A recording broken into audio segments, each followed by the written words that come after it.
Hey everyone, Eric Watson here, freelance writer, player of games, writer of words, recorder of videos, and tabletop role-playing aficionado. Welcome to another Roll20 review, my written and video review series where I take a look at the marketplace section of online role-playing website Roll20.net. With this video, I'll be reviewing The Rise of the Runelords Anniversary Edition, designed by Pathfinder and adapted to Roll20. A review copy has been provided for the purposes of this review. If you enjoy my videos, consider supporting me via patreon.com/roguewatson. Shout out to my platinum patrons, Andrew, Brian, Richard, and Joe. And gold patrons, RPG Papercrafts, Charming Grenade, Pretty Boy, and Yuma, Marcos, David, Vicente, Gilberto, Sean, aka Cert2B, Adam, Dead Lizard Lounge, and Alkshi. Thank you all very much for your support. Now, my own experience with Pathfinder is limited, as I have mentioned before in reviewing the War for the Crown Pathfinder Adventure Path campaign. I've played Pathfinder briefly years ago, probably about the time this Anniversary Edition first came out. I am not familiar with Rise of the Runelords specifically, but it was the very first Adventure Path campaign for Pathfinder. It was essentially the Tyranny of Dragons, the equivalent to Dungeons & Dragons 5th Edition, as Rise of the Runelords was for Pathfinder. It was their kind of opening Adventure Path campaign and really set the tone for how their adventures would be structured, as well as did a lot of the heavy lifting for world building, in which a lot of future adventure paths and campaigns would be drawn out of. It's really good. It's really, really good. I know a lot of you are probably nodding your heads already and saying, yeah, we know, we played this years ago. I just looked through it for the first time with this review on Roll20, and it's damn good. I can see the appeal right away. It's a lot of fun. It is some high fantasy-ass fantasy. It just does a good job of, like, maybe not quite globe-trotting, but it covers a lot of really fun locations and areas. There's a lot of good storytelling, a lot of good details and notes on so many NPCs, including villains, and I like the way that Pathfinder does the way it structures its campaigns, which is to do it into these chapters called individual adventure paths, which is how they are released. But in the case of here, obviously you get them all together, but it's still divided up and organized into those individual chapters, which means it's fairly linear, but still within those chapters, players are usually allowed to do different things within an organized part of it, and that's really how I like to run or read my D&D adventures, which is, don't give the players a fully open world. I think trying to do like Skyrim, for example, in D&D is a recipe for disaster. Skyrim's a great game, but picture a DM trying to build all that shit in the background while players are going around. You don't know what they're going to do, what's happening. So putting them in a structured, smaller environment, but still giving them the freedom to then make the choices and decide what they want to do and how they want to evolve the story, I think is the right approach. And the adventure paths have a good way of doing that by literally sectioning off everything into these individual chapters, which I think works really well. I really like this adaptation. Roll20 has been doing these for over a year now, and they know how to put them together. They know how to do these battle maps. Rise of the Runelords, in particular, works very, very well in Roll20 because it's all about those battle maps. And the maps are really good. If you've particularly been looking at the recent releases for Dungeons & Dragons 5th Edition, for example, Waterdeep Dragon Heist and Dungeon of the Mad Mage, you may be tugging at your collar going, what's up with this new map design that they're doing? That's how I've been reacting, at least, especially for someone that likes to play on Roll20 and enjoys, good, detailed, colorful maps. Having those kind of weird sepia tone parchment maps or the Dice and Logos maps, all of those just do not work for me at all. So being able to go through and look at these really well constructed maps from years and years ago is a positive, a huge breath of fresh air for me. I'm going to dive into what exactly you get with Rise of the Runelords and then kind of go over some of the maps and features, but I just wanted to reiterate my initial stance, which is I am very, very positive on the Rise of the Runelords Anniversary Edition for Roll20 specifically, so much so that I would be very tempted to even run this campaign for my players, even though we are very much in love with D&D 5th Edition and we like how streamlined it is. We're even looking at maybe converting this to 5e, but I really do like the way it's structured. I love the battle map, so a big thumbs up for me so far. So let's go over what you get with the $59.99 Rise of the Runelords Anniversary Edition. So it is priced similarly to how all the big, Tomb of Annihilation, Curse of Strahd, and all those are priced. So this is the full campaign. With the War of the Crown, for example, it was each individual adventure path. So it was like 1/6 of the total campaign for however much it ended up being, like $20 or something. Whereas this one, you basically get all 6 adventure paths, the full campaign for the $60. So if you look at it like that, it's a pretty good deal. If you look at it like compared to the other adventures, then I think it's about a similar deal, but you do get a lot of great content. Let's break that down. So you get 45 player-ready battle maps. Now that's 26 5-foot battle maps. That's 8 10-foot player maps with 5-foot subdivisions, so you'll have the smaller tokens, but the scaling will work. One 100-foot player map, which scales to 100 feet. You really can't use it as a battle map, but it's there. And then 10 non-scaled, non-gridded maps, and these are usually just big maps of towns or just regions in general, and you have to kind of abstract combat on there if you're going to do combat at all. Otherwise, you need to use a separate map. They do provide a random blank battle map, which kind of looks like parchment. It's fine. I'm sure you can probably come up with any better kind of map, on the Roll20 marketplace, or just throw one together. If you need those kind of like random encounter maps, or there are certainly areas where you might not have a battle map available. You get one alphabetized token page, which is just a blank page that has all the tokens on there, so you can copy and paste, or just look and see what the tokens are. Sometimes it can be helpful to just visualize those. You get an interactive sin and virtue points tracker. I'll go into that later. Journal organized into 6 chapters, which are the original 6 adventure paths, with each chapter divided up into multiple parts, multiple subheadings, which looks really good in Roll20. You get 7 appendices for expanded information on regional lore and information, as well as random travel encounters. 11 pre-generated level 1 character sheets with matching tokens, and I believe those are the standard characters that came with the original Pathfinder Core rulebook. Someone might have to correct me on that, but I think they're the same pre-generated character sheets that also came with the War for the Crown adventure path. So, because I'm recognizing some of those same names, one for each class. Over 100 generic monster sheets with matching tokens, 94 of which have pictures. That's a really good percentage. 82 named NPCs with character sheets and tokens, 66 with pictures, again pretty good. 90 background NPCs, which these are not really character sheets, but they have information and lore. There's just no sheet, so they're not really designed at all to use in combat or even like contested skill checks. They're just there to like social encounters, essentially. Only 14 of those actually have pictures because they're background NPCs. They're usually not too important. Over 200 magic items, 54 of which have pictures. That's probably the biggest difference between Pathfinder and D&D 5e.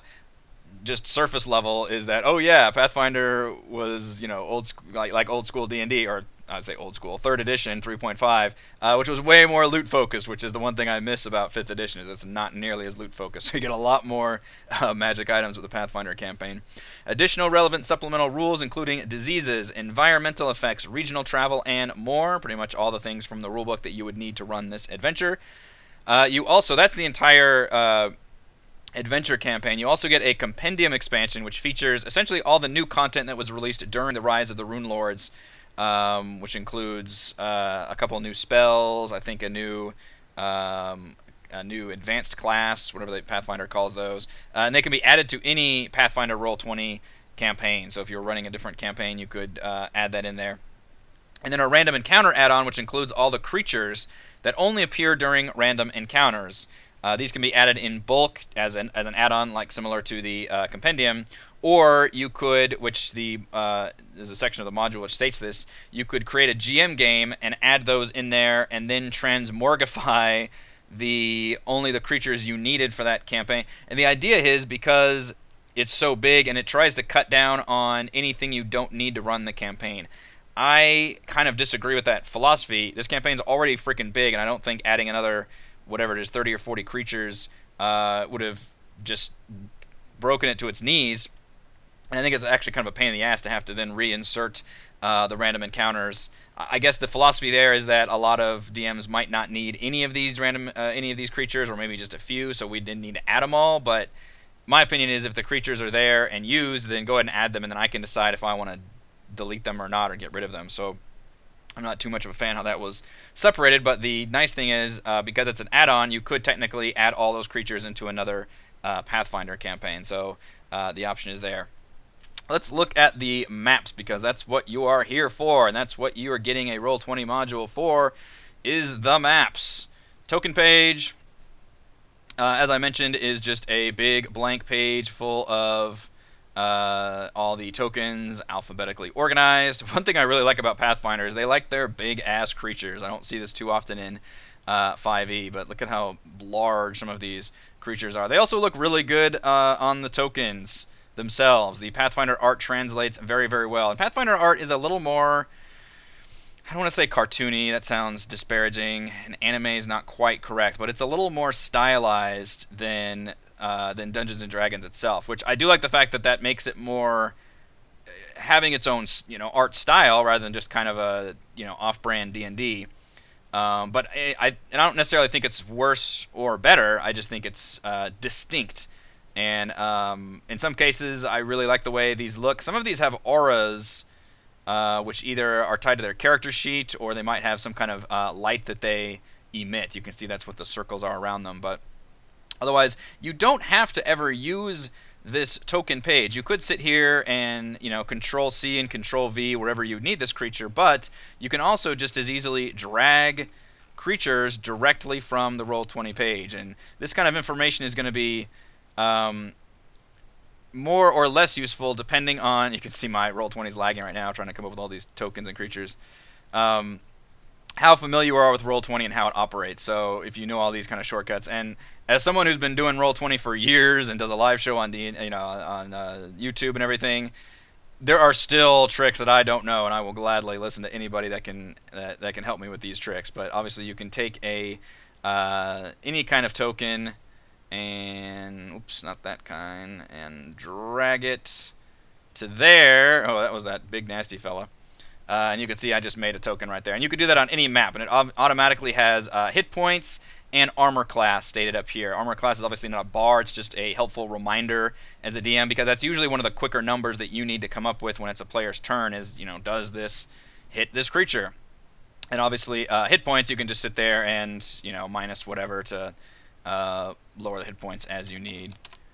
And you can see the bar goes down from there. This is really obvious stuff if you know how to do in Roll20, but I figure it's worth, going over for a review process, especially one that's as big as here.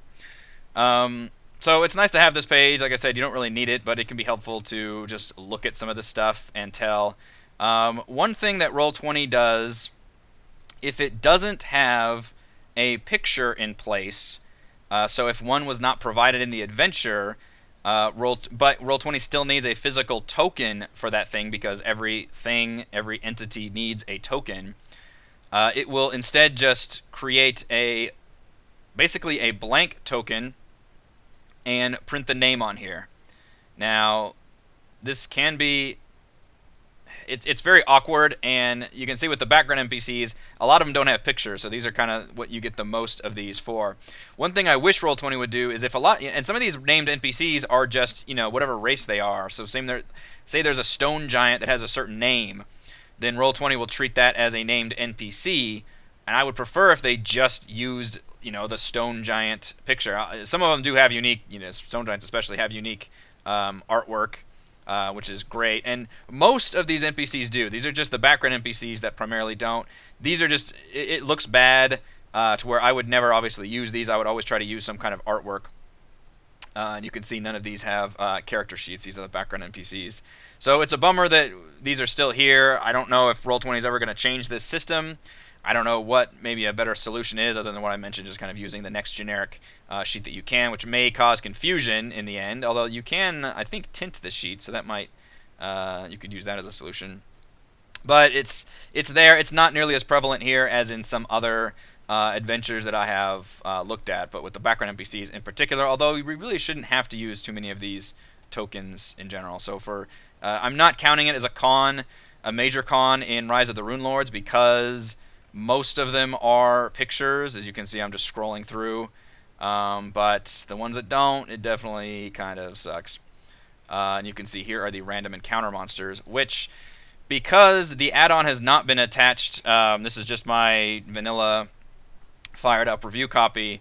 None of these actually have character sheets attached. They do have their hit points and armor class in here, but if I were to actually click on the token, they don't have a character sheet. So these are basically non-functional tokens. So you would have to manually add in all of these character sheets. And yeah, there's a lot here, but you could see there were already a lot of creatures. So I don't agree with the fact that these were separated out initially, especially because those numbers I just all the whatever numbers I came up with for the monsters, that doesn't include any of these. So that adds a whole ton of more monsters to the adventure that are obviously just included once you add in that add-on that's included. And it's not hard to do that. You can go into the main screen and go to add-ons, and boom, you can insert it, and then they'll all appear. The transmorgify thing is a way more complex pain in the ass thing. If you wanted to really just do individually, that seems way too difficult and taxing for just to save whatever little processing power on having a few less creatures here, so I don't think that's terribly necessary. Random battle map does what it says on the tin. It's just a blank page, nothing going on here. You can use this for whatever, but I'm sure you can find better pages. The Sin and Virtue Tracker is a neat little system that comes into play during a dungeon later on. I believe it's chapter 5, where the players literally go into this dungeon that's modeled after the 7 deadly sins. That's kind of what this evil cult is, or evil empire was about, embodying all these different the classic sins of gluttony, greed, lust, pride, you know, the stuff. You've all watched 7, you know that shit works. And the way it works here in Roll20 is these are multi-sided tokens, so you want to write everybody's name on here, and then you can go to the side and then track their numbers as they do more of basically the bad or good parts of each sinful deed. You're supposed to track this throughout the campaign, and then once they enter that 7 deadly sins dungeon called Runeforge, then when they go into certain areas, they will feel either more empowered or depowered, depending on how they've acted in the campaign. So, which is kind of a neat system and just kind of a fun interactive tool that you can use as the DM to track that stuff, which is kind of nice. So, maps. Maps are really, really good in Rise of the Runelords. I like them a lot. You can see here is just a very classic battle map of a little part of a town. It's actually the opening sequence, which you're part of a festival and a bunch of goblins attack, which is a nice twist versus the, you all meet in an inn or you're traveling on a caravan on the road or something. So I do like how this works out. You can see that these boxes, which I think were originally how this map was designed, and again, I have not seen the original map or how that plays. Feel free to tell me in the comments about any of your nostalgia about Rise of the Runelords in general, but how the battle maps looked versus how this one looks. Let's see if I can find, where are we? Chapter Swallowtail Festival, there we are. So I think this is how the initial map looked, where it's got all these kind of diagrams on here. And then you can see this versus how it looks like in Roll20, where we've got everything hidden on the GM layer, which means players do not see this dashed line that says initial assault, nor all these goblins. So as a DM, you're given the map, and you're also given the tools to be able to move things around as needed. And obviously you don't want your player seeing a bunch of notes that the designer of the map wrote on there to help you, the DM, that's not there for the players. The players don't need to see this little dashed line that says Goblin Pyros over here. And instead, you can control everything, move them around as you need, add them to the token layer so that players then see them, etc., etc. So these are really nice maps, and this is the case for how all of these things, all of these maps operate. Let's see, what's another good map to look at? Catacombs of Wrath is really, this first chapter has like several dungeon crawls in it, but one new thing that they did with this adventure that I've never seen Roll20 do before is this new legend here, which first of all just looks nicer than having the kind of like black and white text or whatever. It's all purple, which purple's amazing, probably one of my favorite colors. Just a nice, for the title and everything, and 1 square equals 5 feet, so it That's good to know. You'll figure that out real quick. But more importantly, it's these stairs up and stairs down that I like. And what that means is that anytime you see a yellow line, it means you are ascending over stairs. And anytime you see a red line, it means you are descending downstairs. And that is really useful information that I would not have even thought that I wanted, and now I can't imagine being without it. And you can see these are actually on the GM layer, so only you, the DM, will see these notations. But it's very, very useful, so you don't have to keep going back and looking at the Catacombs of Wrath map to determine, okay, wait, so do these stairs, are they actually going up or down? What's the story here? How does this work? I find that incredibly, incredibly helpful and useful. You can see the dynamic lighting here. They use blue for hard edges, and then they use orange for all the doors. And the idea here is that once a player opens a door, you slide that open, and there you can see it will open in real time too, which is very nifty.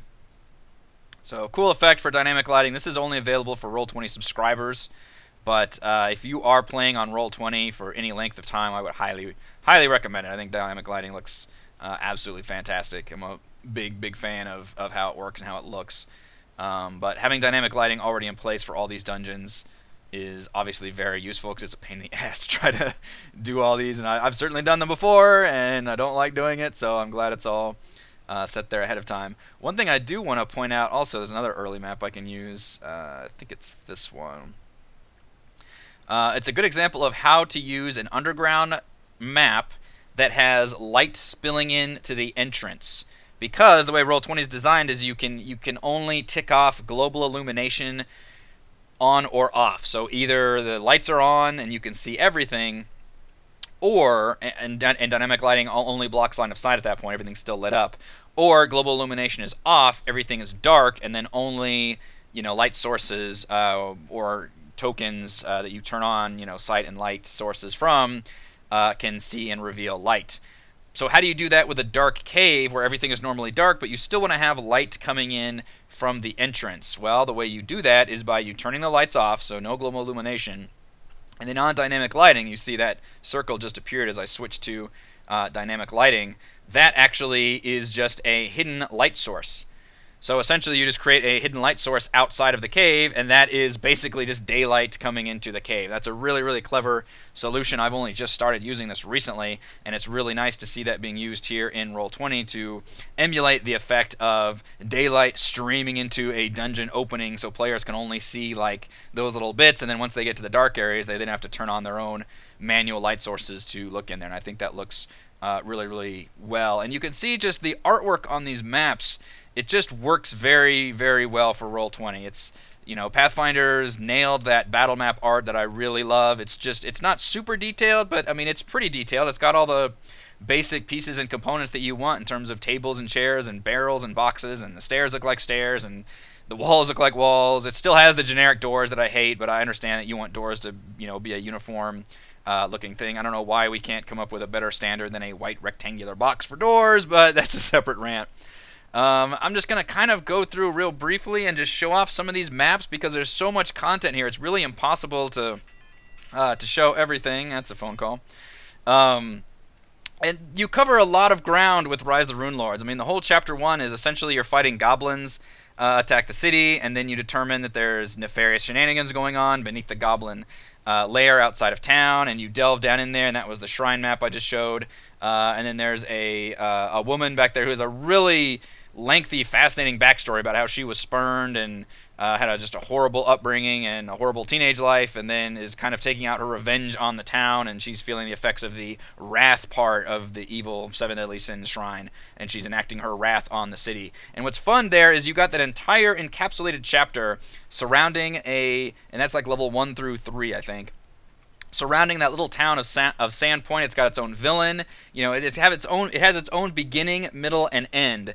But there's still an overarching story where you start learning about the seven-sided rune is, and the Thessalians, this ancient, arcane empire that studied the Seven Deadly Sins and all this stuff. You start to learn these things, and it's really well done in the fact that, in the low levels, you're just covering, you're helping a town, and then as you get a little bit leveled up, now you're helping a city, and then now you're helping a region, now you're helping a country, and then by the end you're saving the world. And it really feels like a proper campaign to go from like 1 to essentially 20, which is really impressive. But that was just chapter 1.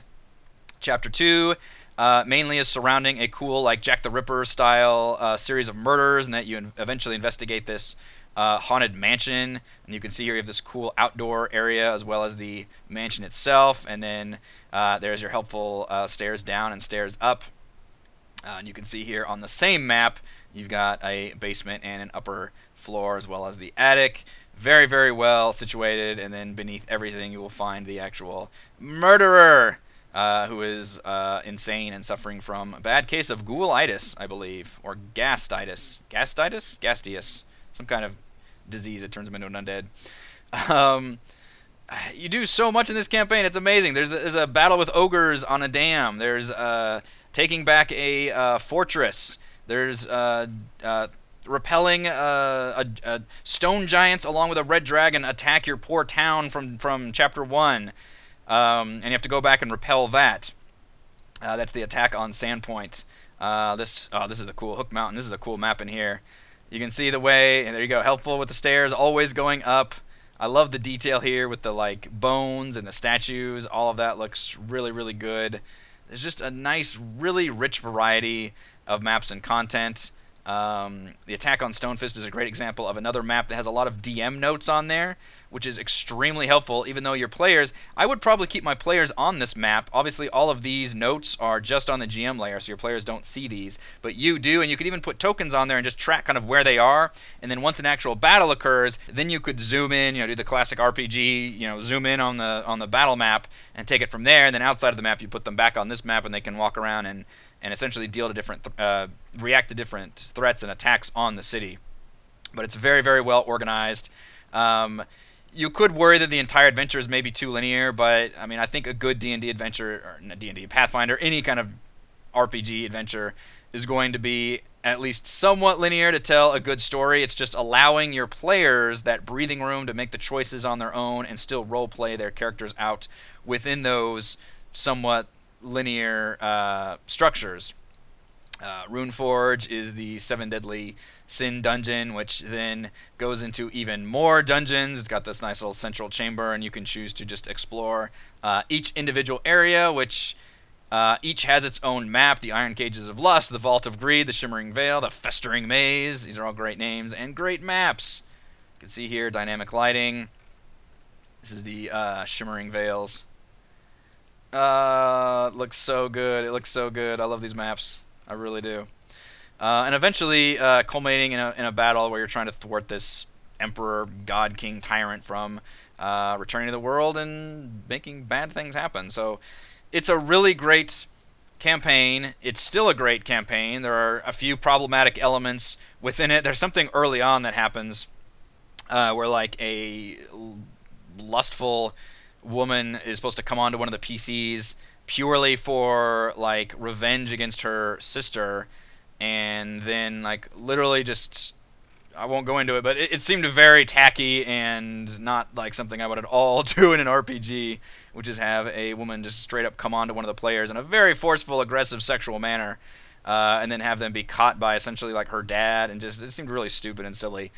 Things like that don't really translate very well, and just felt like a little immature, frankly. But a lot of it still translates really well and is fun. It's a nice fantasy story and campaign. It shows off a lot of what Pathfinder has to offer in terms of its actual world building and content. You can see some of these city maps. There's Magnamar. I mean, just really, really fun maps at different levels of zoom. Obviously, this is not nearly as zoomed in as Sandpoint was. And I think it all works very, very well and is just an absolute blast. Here's the Sandpoint annotated properly, literally with all the street names and numbers so you can see it. Now, to go over the journal real quick, I also like the way this is organized. Each chapter, and again, the chapters basically are indicative of the individual adventure paths. Each one has a proper background, which tells you the information on each chapter you're about to get. You get usually kind of an overarching background on maybe that villain or story, and then each part is divided up, which really tells you that players should complete one part before the other, but some of them can be done out of order, and it will mention that. They all, and it's the nice thing is here, it's easy to find whatever map you're talking about to what section you're in. So, for example, in Tomb of Annihilation right now, one chapter is the entire damn jungle. So it's just 20 locations, and all of them are just given one single section. You just have to kind of hunt and pick whichever one you're after. Whereas here, you're obviously keeping your players in one chapter at a time, and you can even divide that further into one part at a time and easily find all the information you need, including all the handouts that you need and any of the detailed written information. And every one of these has a part that you can click in order to get more information. So if you need to, click on any particular person, then it instantly links to that different part of the campaign, whether that's a handout or a picture or a piece of lore. You can see this just links to another dungeon. You can click these and instantly get whatever information that you need, which as a DM is extremely helpful. And then every single chapter has its own subsection of handouts, which again are linked to the different parts of that within the dungeon. And it usually says, if you want to, you can click on handout blah blah blah in order to open that up. I don't have a good example just scrolling through here, but all the handouts are included with each chapter. So it's very well organized, and it helps, again, that the Adventure Path system created this organization to where you only have to handle essentially 1/6 of the campaign at a time. Granted, you should be looking ahead and doing other things, and the campaign will mention, hey, this NPC the players meet now will come into play again in Chapter 2, more importantly in a different aspect. So that kind of stuff is very, very helpful, but I really do love the way it's organized into all the individual subheadings here. It works very, very well. Followed by the appendices, the creatures, the magic items, the supplemental rules, everything. There is a ton of content here. Big, big thumbs up. Let's go over my pros and cons for Rise of the Runelords Anniversary Edition, Roll20. Pros: over 30 dungeons and battle maps, most of which are 5-foot scale. If you've played on Roll20, you know 5-foot battle maps are a necessity, and thankfully most of them are the proper scaling here. 10-foot maps, not as good, but 5-foot subdivisions work just as fine. A structured campaign organized into each separate adventure path chapter with multiple subheadings. Basically the thing I just ended with, which is I really like the way it's structured and organized, and I think that works very, very well for Roll20. A sin and virtue tracker makes it easy to track PC scores for when they enter the Runeforge dungeon. That's a fun interactive tool. And excellent world building and detailed notes on the lore of the region, individual towns and cities, and all major and minor characters. Just skimming through it, I already felt like I had more than enough information in order to really make the world of Golarion really come to life, especially in this little slice that is presented in this campaign. There's plenty of content and detailed notes here. Cons: I don't like the way that the random encounters were separated into a separate add-on. I just think that creates an unnecessary kind of workaround when you're trying to just save it from being too bloated, I guess. But I don't think it would have hurt that much to add those extra, whatever they were, 30 or 40 monster sheets. And it's not a big deal to just add them in after the fact. But if you're wondering, like, well, wait, where the hell are my random encounter monsters? You have to add them in as an add-on or do some kind of transmorgifier shenanigans to add them back in. Other con: most magic items lack artwork. That's not really Roll20's fault. It's just kind of the fact that there's so many magic items and most of them just don't have art is a bit of a bummer because we're Roll20. It's all about visual aids. Final verdict: as the original Pathfinder adventure campaign, Rise of the Runelords is well suited to Roll20 with a huge variety of creatures and maps and a well-organized structure.